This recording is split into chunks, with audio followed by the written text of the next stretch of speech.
September User Group. It's great to have you with us. I can see we've got a good number of people attending, and it looks like there's just a few more people dialing in here.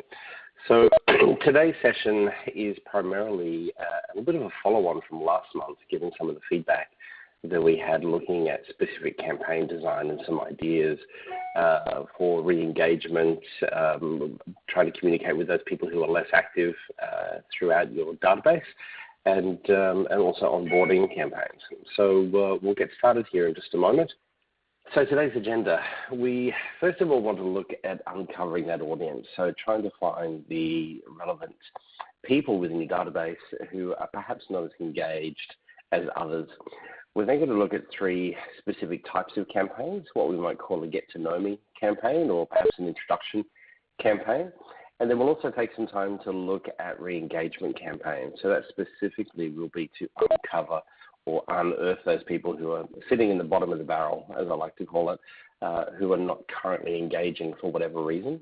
And then also look at onboarding campaigns and understand what we need to do there. So one of the key things that we'll be looking at as we move through the morning will be quite a bit to do in relation to segmentation as well, and how segments plays a big part in finding these people within your database.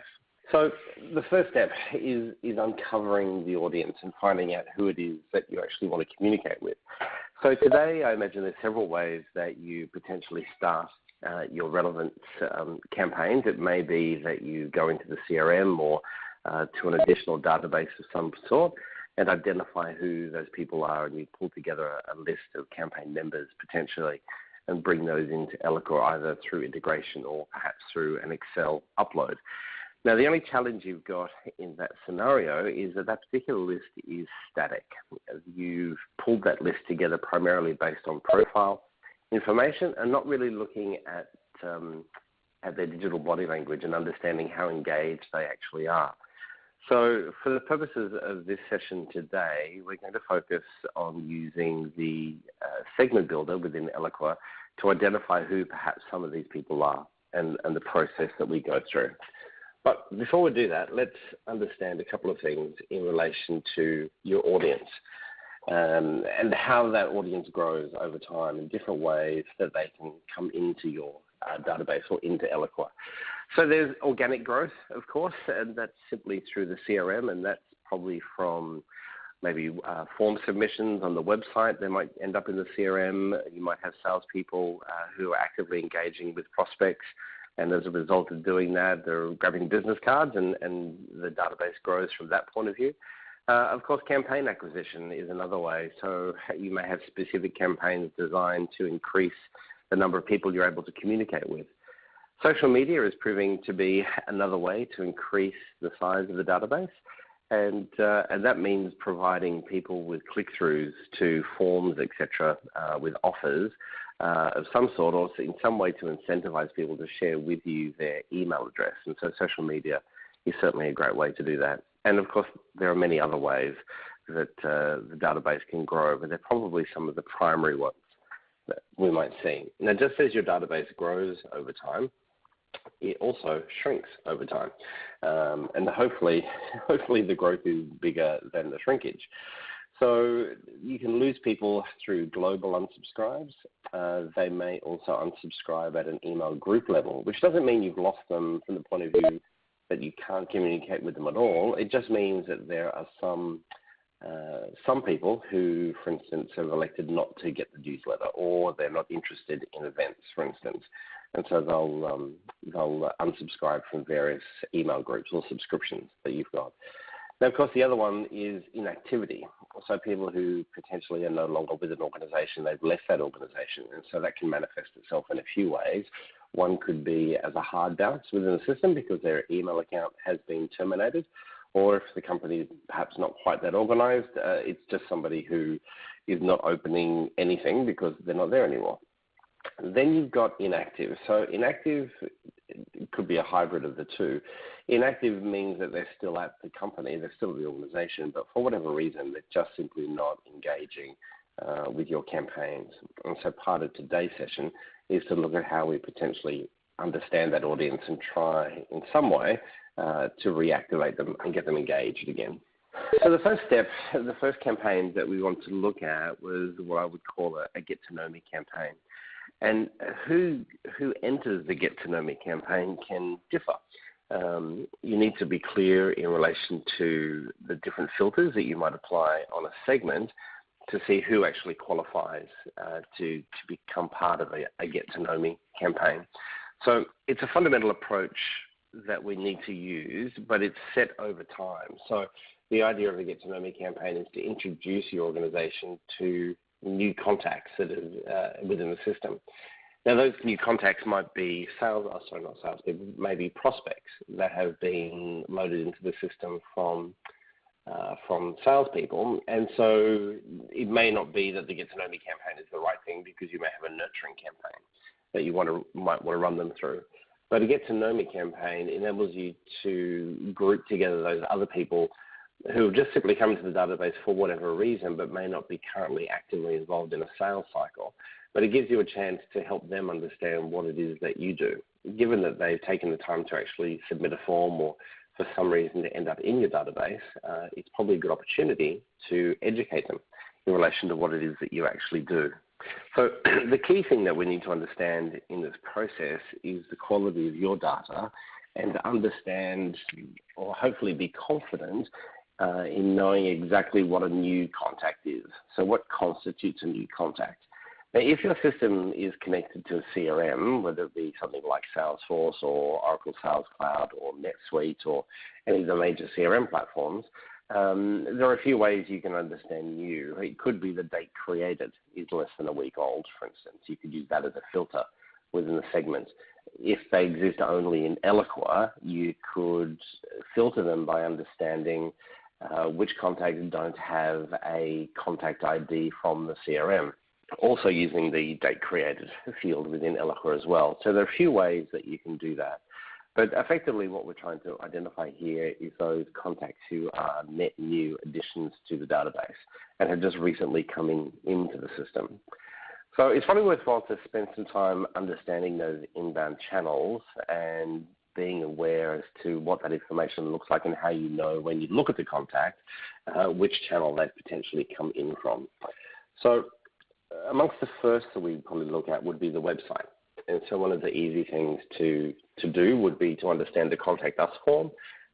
You might have various brochure download forms as well, and even social logins. So versus having people fill in a form to access a brochure of some sort, you may have them, or give them the option at least, to sign in with LinkedIn or sign in with Twitter or Facebook, any of those social platforms, which saves them a bit of time, but you also get quite a bit of information in the back end in relation to those various social logins. So that's one set of inbound channels. Of course, campaigns, which is what we all do every day, but don't just confine yourself to digital campaigns.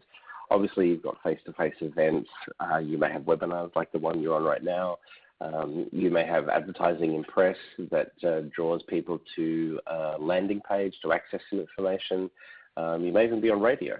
Various thought leadership campaigns, blog subscriptions, webinars. So all of these different types of campaigns are opportunities to bring new people into the database. And so we just need to make sure that we understand what a new contact is. So sales teams, service teams, these guys are actively generally using the CRM. It can be through their own selling efforts, general networking, inbound calls, customer service, even warranty capture. If your organization captures information like warranty, that can be a good way to increase the database.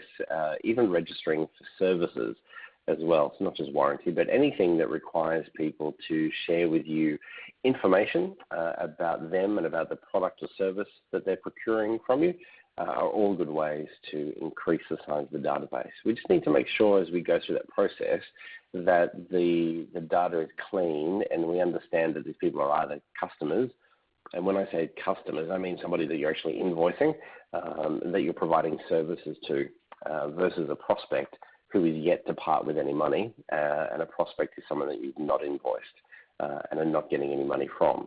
Purchase lists, of course, is always another way to grow the database. That one needs to be done carefully. Certainly with opt-in laws and all that sort of stuff, you need to be crystal clear in relation to what the rules of engagement are there, and making sure you're abiding by the rules. But have a chat with your legal team. I'm sure they'll be more than happy to talk you through that one. But in the context of a campaign that enables you to introduce the business to people, in this case we're calling that a get to know me campaign, or potentially an introduction campaign. Let's have a look and understand what that might look like on the canvas. Effectively, it will be fairly repetitive, because largely what you're trying to do is simply get your message across to people over a period of time. And a get to know me campaign might last several months, it might last several weeks, whichever. But the way Eloqua enables you to present that information in the flow of a campaign is quite simple and repetitive at the same time. So if we start with our segment in the top left-hand corner of the screen there, we would then go straight into the introduction email. So the segment, the starting point, of course, has to be the segment, and the filter criteria that you apply to get people in here could be quite extensive, but that's where a lot of the effort needs to go to determine who should actually be part of the particular campaign. Then you'll see as the process goes, and in this example I've said maybe we send the first email and then perhaps we wait for a couple of weeks. Now, we can look to see who opened the first email, and that's that step that you can see right in the center of the screen. I'll just see if I can multitask here with some options. So that's this one right here. Have they opened the first email? Now, if they haven't even opened the first email, it's always a good idea to simply send a repeat. And that's what this one here is. Now, of course, you want to make sure that the time of day that you send is different to the first email, and it's probably a good idea to change the subject line of the email. But the actual body of the email can pretty much remain the same, because keeping in mind the person we're talking about has not even opened the first email. Next step. So we then wait for a couple of weeks, but for those people who did open that first email, you'll notice they go straight on to the second email. So these people over here who are not engaging, who are not opening your communications, they begin to move a little bit slower. So there's 2 weeks here, then there's another 2 weeks here, whereas these people here are simply rocketing ahead in relation to their progress through the particular campaign. And so effectively the process then repeats. We wait for a couple of weeks, we look to see if they opened it. If they didn't, then we'd send another one, a second message, and then we'd repeat the process with the third, and then you can see it just simply keeps flowing on and on and on. Now, what you may want to do as you move through the campaign, you can see here with this first email and also with the second email, the question we asked was, did they open the first email? However, once you start to progress further in the campaign, it might be advantageous to ask, did they actually click on the email? Now, what this is telling you is that they would have potentially opened the email, but they've actually clicked through to the content that you've got on offer. Now, of course, this is quite generic in the way that it's laid out, and depending on the content of your various emails, so you may have various calls to action within these, people to maybe watch videos, download information, etc., you can then start to get a little bit more fancy in relation to the questions you're asking. And primarily the questions you ask are really just in relation to understanding if the person is engaging or not. And if they're not engaging, trying to present the information in such a way that it becomes more engaging. And keeping in mind, this is all, of course, just from a digital point of view. There are all sorts of things you could do here. For instance, if you get so far through the list, maybe down here to the third communication, and the person has not opened any of those first communications, what you could do is route those people off to a shared list, and that shared list could become a call sheet maybe for the call center. So the call center may want to engage and have a chat. Given that the customer is new or this person is new to the organization, it could just be a nice, soft, gentle follow-up to see if there's anything else that you can do as an organization to assist that person, keeping in mind that they provided you with their details at some point, so there was a degree of interest in what it is that you're doing. So that's just one example of a campaign flow that you could use that just gently delivers communication over a period of time. Now, of course, there are multiple ways that people can get into your particular campaign. Some of you may have noticed there's been a recent addition of a new app to the campaign canvas, which is this one right here. I'm not very good at drawing squares, am I? This is the Facebook lead ads feeder. So what this does is if you're running advertisements on Facebook, so not just simply a post on a page, but actually running ads through Facebook, you can connect those ads directly to Eloqua, and that becomes the first step on the campaign canvas. Now, once they're in Eloqua and you've got an email address, of course, then you can do a whole range of things. You can route them in all sorts of different directions, drop them into different campaigns. The ad that you're running on Facebook, for instance, may have a specific call to action to access information, and so you could use this app as it's an app that you need to add to Eloqua. It's free, by the way. There's no charge for it.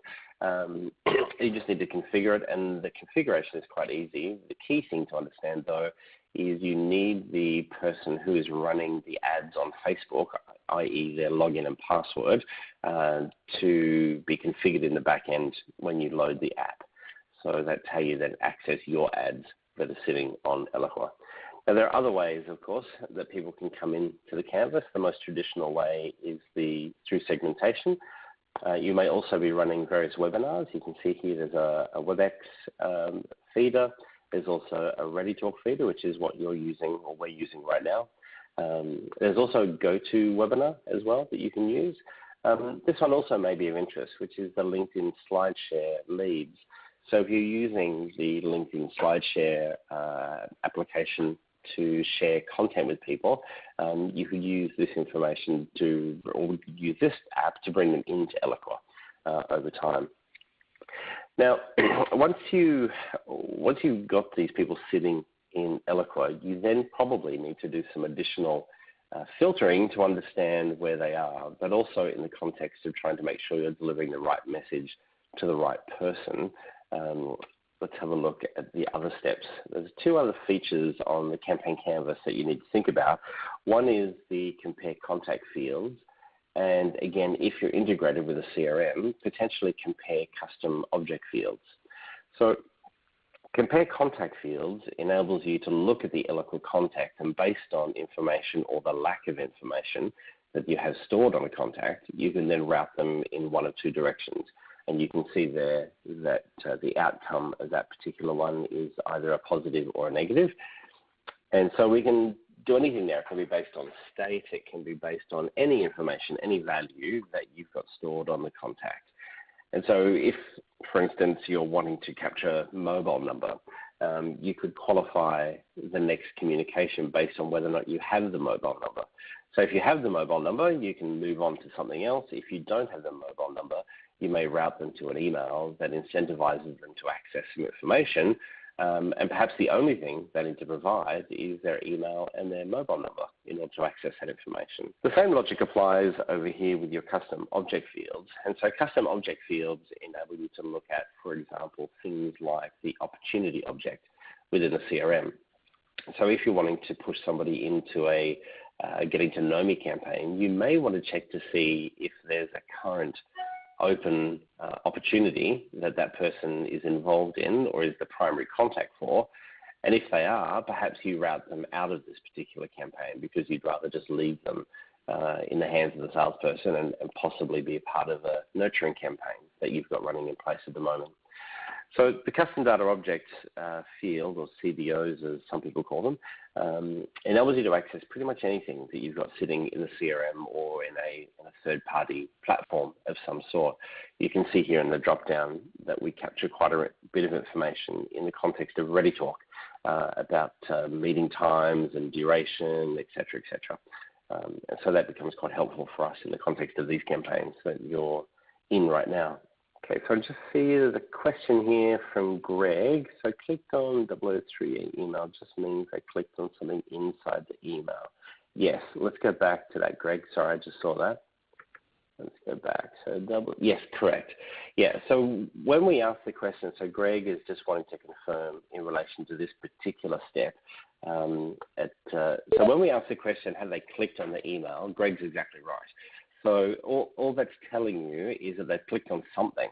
Now, in the context of what you put in the email, this is always a good idea to be mindful as to how this plays out. So if you have basically an email with one big button, and that big button is download now, for instance, you know that they've clicked through. Now, it's possible, it is possible that they also clicked on the unsubscribe now or manage my preferences, etc. So if you want to be more specific, right down to the absolute URL that they chose, what you would want to do is create a shared filter. And so in place of putting the click to email step on the canvas, this one right here, in place of doing that, what you would want to use is a shared filter. So a shared filter basically enables you to do segmentation on the fly, and the shared filter would enable you to ask the very specific question, did they click on this page or click on this link which leads them to this page? Oh yeah, so when you look at the left-hand side of the campaign canvas today, there's a decision step there called visited website. Now, visited website is helpful, but what it does, it responds with a positive or negative based on them visiting any page on your website, any page at all. If you want to get specific and find out if people have visited a specific page on the website, that's where, again, you would use a shared filter to do that. So a shared filter enables you to be very specific, either down to a page or even a group of pages. So if you have a section on the website that covers a range of products, maybe it's 4 or 5 pages, you could then actually add the URL for those 4 or 5 pages into an individual shared filter. And so the shared filter would give you more specifics, Greg. Hopefully that answers your question. Marty has a question. No mad rush on answer. Okay, thank you. Are the Facebook and LinkedIn lead feeders available on the Basic platform? Yeah, absolutely, Marty, they are. So all of the apps that you see available from Eloqua are available right across Basic, Standard, and Enterprise. There's no difference from that point of view, so absolutely. Just with the LinkedIn feature, I'll need you to have a little look, and I probably need to revisit it myself. I think with LinkedIn, they've become a little bit fussier. You need to be a corporate client of LinkedIn's, I think, in order to activate some of those features. So the app itself is free and can certainly be added, but you need to actually have an account, I think, with LinkedIn in order for that to happen. Look, what I'll do is I'll make a note of that, and in our follow-up email, which we do after each of these sessions, I'll put some more information in there for you. And Greg, that answers your question. Excellent. Thank you very much. What I wanted to do here was, I don't know, like many of you, I subscribe to just about anything I can, and of course I've got some favorites that I like to read and study from, and certainly McKinsey & Co. Is one of those. This was a particular report that I came across just recently talking about touch points. So it says from touch points to journeys. So instead of looking at individual campaigns and these single touch points that you might have collectively over a period of time, McKinsey is suggesting that what we need to do is take a step back and look at that as more of a journey versus just sort of one-off campaigns or one-off touch points that we have with people as we progress through. And so I pulled out from that particular report, and again, if you like, I'll provide the link to this website so you can access it after our session. But just some really good points. I think that it's good for us, because it's very easy to get buried and excited in the building of the campaign and getting it all organized, but sometimes we just need to step back a little bit and really look at and identify, as it says here, the nature of the journey that the customers are taking. And customers or prospects would be the language I would add to that. And look at it definitely from their point of view, trying to understand how they can navigate across those points and how they move through the journey. And if you look at the campaign canvas that we did just a few moments ago on the screen, it is very much a journey in the way that they move through. Now, the hardest part is probably this third bullet point, which is anticipating the customer's needs, their expectations, and desires. Desires, I thought, was a little bit of a fluffy term, but that's okay. So expectations during each part of the journey. So if you're offering certain things to people, and maybe they're customers who have just recently come on board, you probably have some collective experience and institutional knowledge within your organization that you know what it's like when a customer comes on board and they've just started the process. There's all sorts of things that they need to do and accomplish, etc.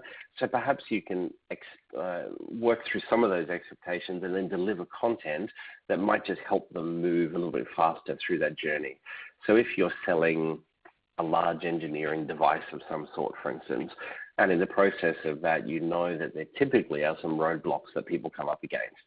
So why not incorporate into your initial campaign some education around how to overcome some of those things, and maybe even share experiences from how other customers have done things that's made their life easier. So an important part, and something that we need to think about even more so here at Marketing Cube in relation to the process of how you folks come on board with Eloqua and looking at moving from that very basic email send, moving through to more nurture-style campaigns and campaigns where you're thinking more about the data you've got available to you and being able to segment smarter and all those sorts of things. And that's kind of what hopefully we do most of the time. But I thought it was advantageous just to have a look. There's this great graphic that I saw a number of years ago that Oracle presented at an event talking about the buyer's journey. And I found it just a really great visual to really reinforce that the journey, for one, is not a linear process in most cases. People don't go from the beginning to the end in a very linear way, that it can be all over the shop. And so you can see here with this particular table, we've got the process across the top, which is the research, shop, purchase, pick up, and use. And then down the left-hand side, we've got the various channels that people may go through in order to end up purchasing or procuring your product. So in this case, it leans a little bit towards the consumer purchasing pattern versus a business. But I think fundamentally you'll agree that it's not too different in relation to the way businesses buy. So we can see web searches, we can see comparing information, going into social channels and looking for recommendations. In a business world, maybe it's onto LinkedIn and looking at what's going on there.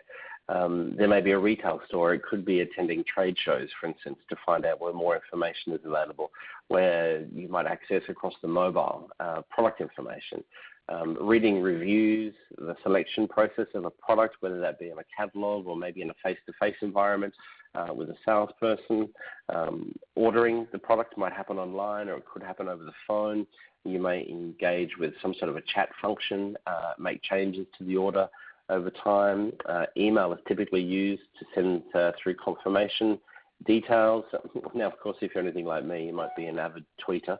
And share either the positive or the negative in relation to the experience of purchasing the product.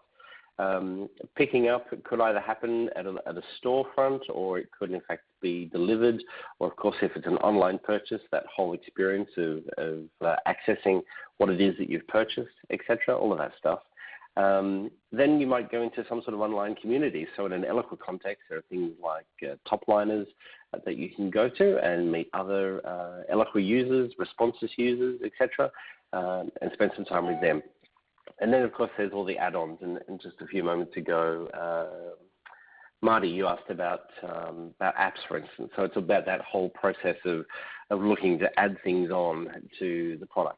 So the key thing when you look at that visual is you see immediately that because of the channels that we have over on the left-hand side over here, so all of these channels, that it's just not a linear process. And as a marketer trying to understand the journey that people might go on and how you can potentially help that process along the way, it first of all helps to have some indication as to what the average type of journey is. And so journey mapping, of course, is a big thing that many of us are looking at and trying to understand. What we've found here, and again, this is the McKinsey information here, is to build an understanding of what's working and what's not. And this is one point I try to drive home as much as possible in relation to insight. So the insight reporting that's available through Eloqua delivers you a tremendous amount of information, and it really helps you drill down and understand which of the campaigns are performing, which are not, and then being able to figure out why.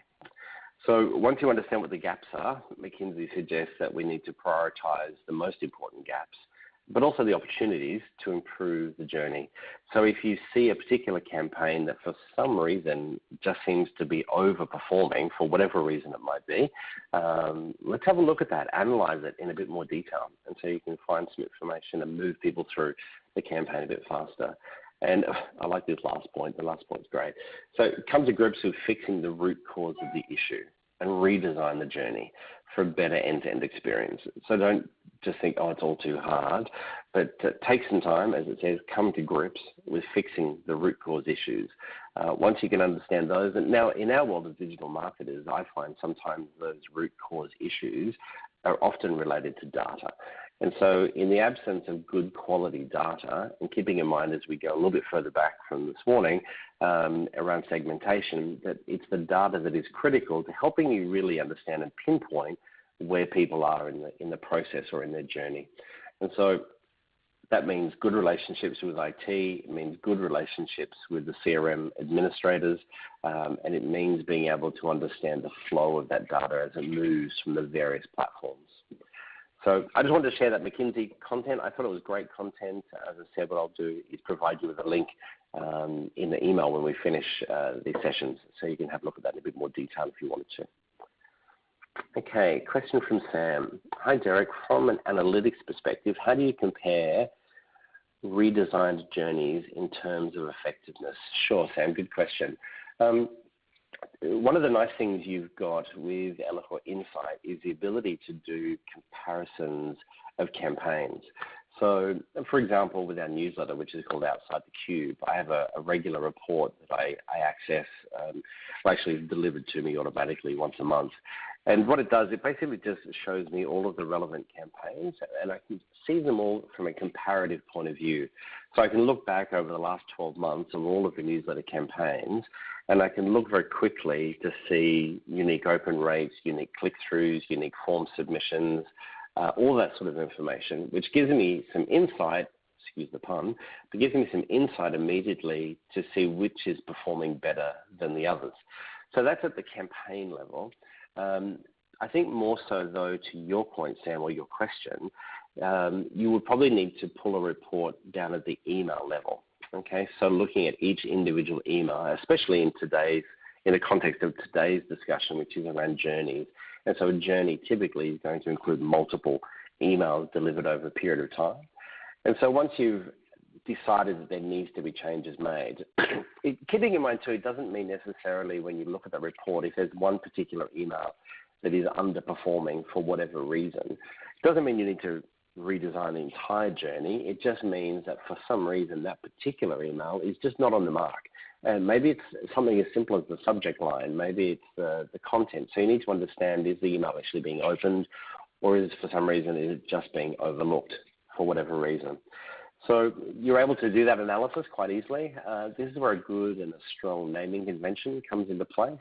So we can make sure we get all of the emails that relate to particular campaigns, compare them, understand which ones are working and which ones are not, and then redesign from there. And then what you could do is go back to your campaign canvas and just simply swap out the asset.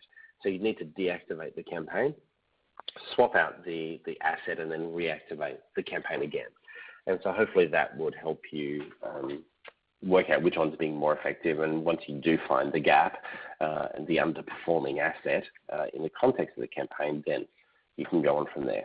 Hopefully that helps, Sam. So the re-engagement, we need to understand what re-engagement means. Does re-engagement mean that they've been previously in the database and you want to talk to them again? Does it mean potentially that they've been with your organization for some time, but maybe they're not in the database for whatever reason?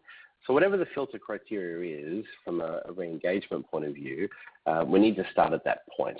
And so, as we say here, so who constitutes as less engaged or inactive, for instance, and who needs to be re-engaged? You may have some people within the database that really don't need to be re-engaged. They're great customers. They buy from you regularly. There's no need to really go too far from a marketing campaign point of view. But if you're talking prospects, if you've got lots of prospects sitting in the database, and so again, just to clarify, a prospect is someone who is not paying you anything and you're not invoicing them for anything at the moment, so there's a conversion that needs to happen.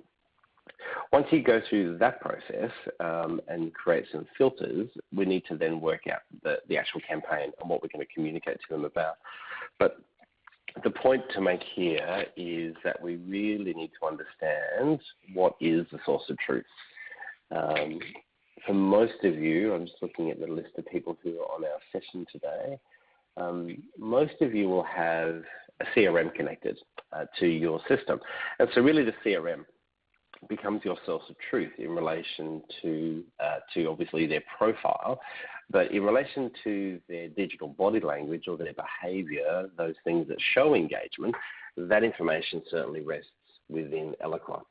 So what I wanted to show you was a little screenshot of a really basic filter criteria that you could set up within your own instance of Eloqua. You could do it right now. If you've got a couple of screens, you might want to log into Eloqua and do this right now. So if we're trying to, and I call these people the bottom of the barrel. So these are the people that are sitting in your database, but for whatever reason are just not getting picked up in your various campaigns. So what you would first want to do is exclude any unsubscribes or hard bounce backs because you can't engage with them anyway, so you may as well filter those people out. So you can see here on the screen that those people are excluded, and that's that part right there. And what we've done is we've marked them as a hard bounce back as of now, or, and the emphasis on or there, contacts who are globally unsubscribed as of now. Now, the second filter is using one that accesses parts of the digital body language from the right-hand side here, and we're asking it in relation to the negative. So we're asking for people who have not been sent any email, and I've chosen just for the example, within the last 6 months. So you can see the difference there is there's 4,667, but of that 4,667, just over 2,400 of them are actually unsubscribed or hard bounces. So that leaves me right here with a group of just over 2,500 people that have not been sent an email within the last 6 months. Now, it's really funny. I've sat in a couple of meetings over the last few weeks and had similar discussions to this one, and people are like, well, no, we send everybody in our database gets an email every month. I was like, interesting. So go through this exercise, do it yourself, and you'll find that there will probably be a good number of contacts sitting in the bottom of the barrel. Now, last month we spent quite a bit of time on re-engagement campaigns as the topic for the user group meeting. And just as a case in point, I think I logged into 4 or 5 different instances of Eloqua from a range of clients who are part of you, or some of you are with us today. And I found on average the percentage was pretty similar, whereas we have a couple of clients with millions of contacts. They in some cases had hundreds of thousands of people that had not been sent an email in the last 6 months. And even for those who have much smaller databases, maybe in the range of 20 or 30,000 contacts, the percentage number was similar.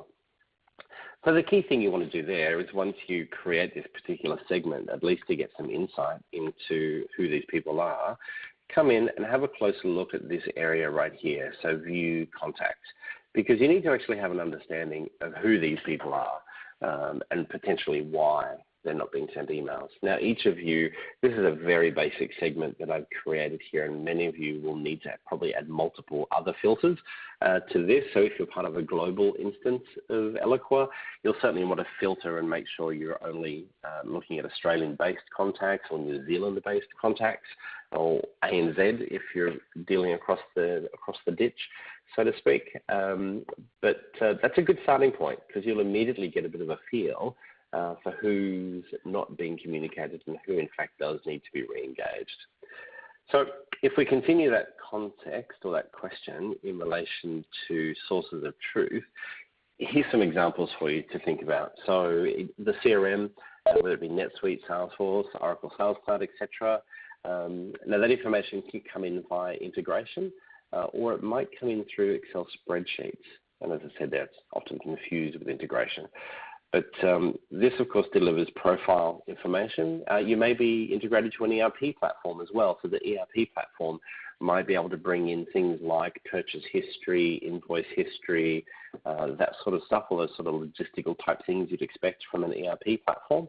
But there can be all sorts of data sources that might be your source of truth. But most of you, from what I can see sitting on the call with us today, the CRM would be your primary source of truth. Let's have a look at onboarding campaigns. So an onboarding campaign, and again, there can be multiple definitions for what this is, but the definition we propose to you today is this initial post-sale period.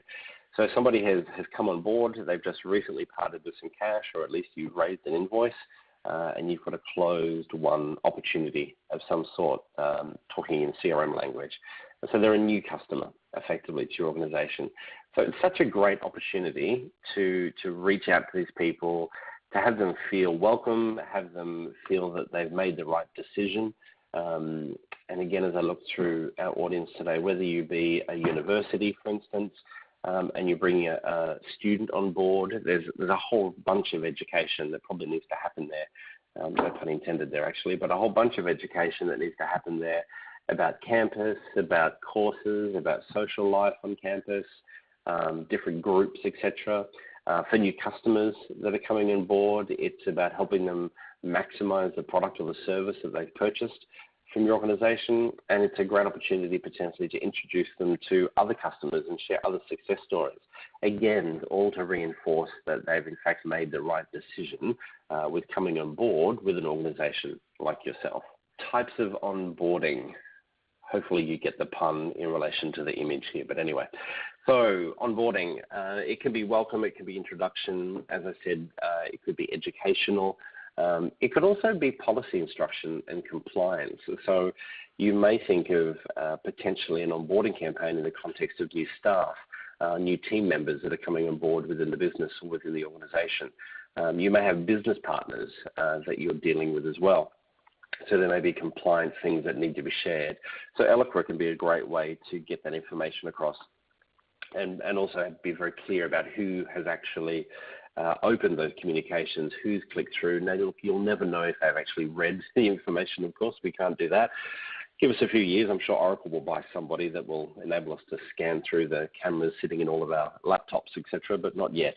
So it can really help in supporting that process, and HR can often be quite excited about that as well, in driving people to those types of environments, whether it be onboarding type sessions, e-learning, those sorts of things. But there can be all sorts of ways to do it. And another way to do it in this last bullet point here is to actually wait for them to do something that in fact triggers communications that might start the onboarding process.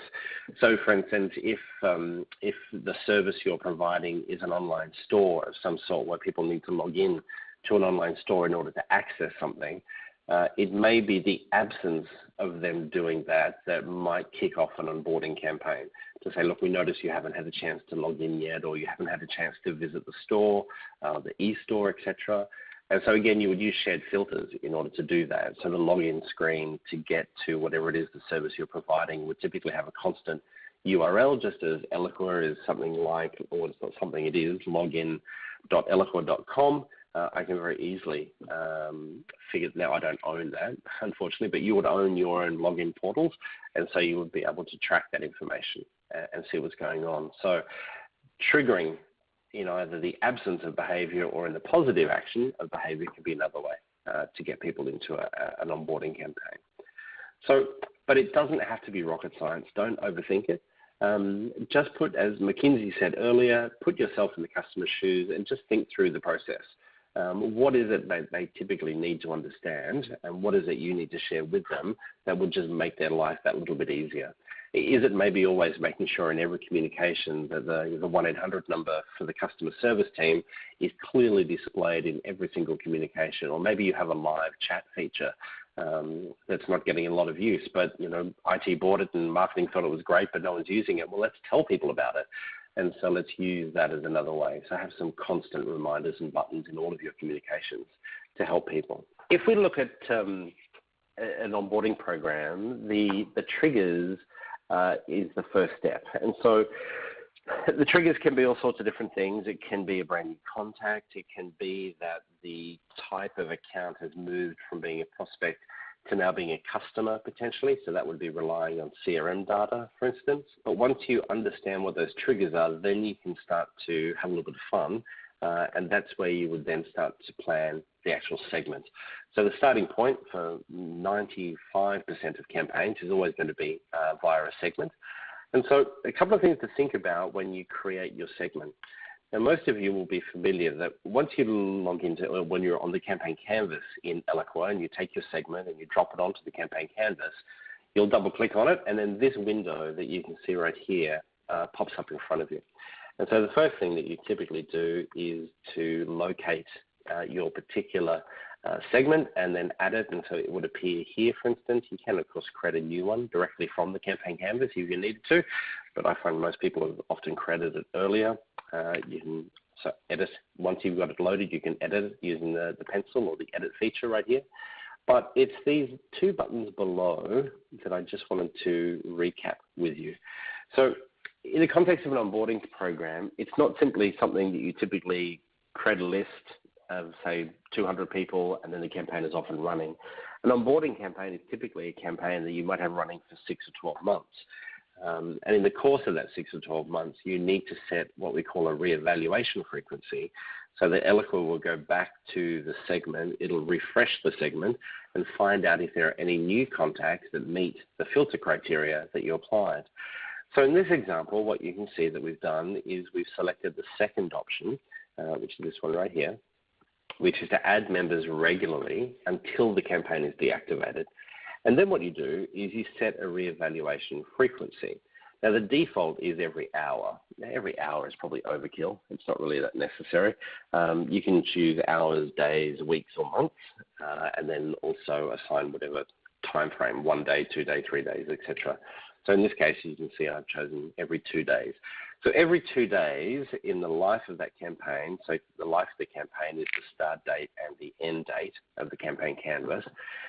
Every 2 days, Eloqua will go back to the segment. It'll refresh that particular segment, applying the filters that you've put in there, and then we'll move those people into the campaign, usually within about 60 minutes. They'll be in the campaign. Now, if you're in the process of using Excel spreadsheets to build, not everybody has Eloqua integrated or connected with a CRM. So if you're bringing in Excel spreadsheets, the same logic will apply. You don't need to create a new segment each time. So if you have new candidates for your onboarding campaign, you don't need to create a new segment. Just simply go into the segment itself and upload the contacts via Excel. And the same thing will apply when the next 2 days, in this example, when the next reevaluation frequency rocks around, which is every 2 days, Eloqua will go back to the segment. It'll see that there's been more people added, and those people will in turn then flow through into your campaign.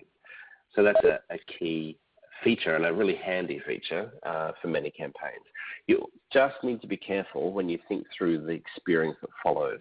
So from segment, we typically go straight down to an email. That email, you might want to play with the scheduling on that email to only deliver the email, for instance, Monday through Friday between 9 a.m. and 5 p.m. Typically what you want to try and avoid is emails randomly popping into people's inboxes at 2 a.m. or 4 a.m. on a Saturday morning, for instance. So use the scheduling feature on the actual email to control the delivery times. And so step 3 really is to then just get that journey started, launch the campaign. And if we go back to the campaign that we had earlier, which is this one right here, so we'd set the campaign up here. We'd set it to have people coming in at multiple times, for instance, and so you'll begin to see a breakdown. People will start to move through the campaign at various rates, and that's just the nature of the campaign. One other point from McKinsey that I just want to share with you as we sort of wrap up here. So they determine that there are 4 pillars of distinctive customer journeys, and those 4 pillars are the following. So focusing on the few factors that move the needle for customers. So when you're looking at designing your content and when you're looking at understanding how that campaign is going to be successful, try and focus on and have clarity around what are the things that are really going to move people from point A to point B. From a prospect point of view, it could be really identifying and understanding the business problems or the challenges that the buyer has in the process. In the case of students potentially with university, it could be helping them really understand that through a degree, they'll be able to achieve this, this, this, and this, for instance. And without the degree, they may not. So what are the few factors that move people along? Ease and simplicity. In the white paper that this particular quote comes from, they talk quite a bit about the ease and simplicity of dealing with organizations. And that sometimes you don't need to ask 1,000 questions on forms, for example. Just take your time and get information from people easily, and it does pay off, is the message. There's also quite a bit of emphasis in this article in relation to the construct of digital first. And so where customers, or not customers, but organizations like yourself are thinking about campaigns and thinking about how to engage with people, if we take a digital first approach, just assuming that digital will be the first exercise, it does pay off and it will have dividends. But at the same time, don't stop there. It's very easy. I mean, I spend 99% of my time obviously talking to customers like yourself about Eloqua and about digital, etc. But of course, Eloqua and digital is just one part of your business. There's all sorts of other factors as well that need to be considered when we look at the journey that a customer takes.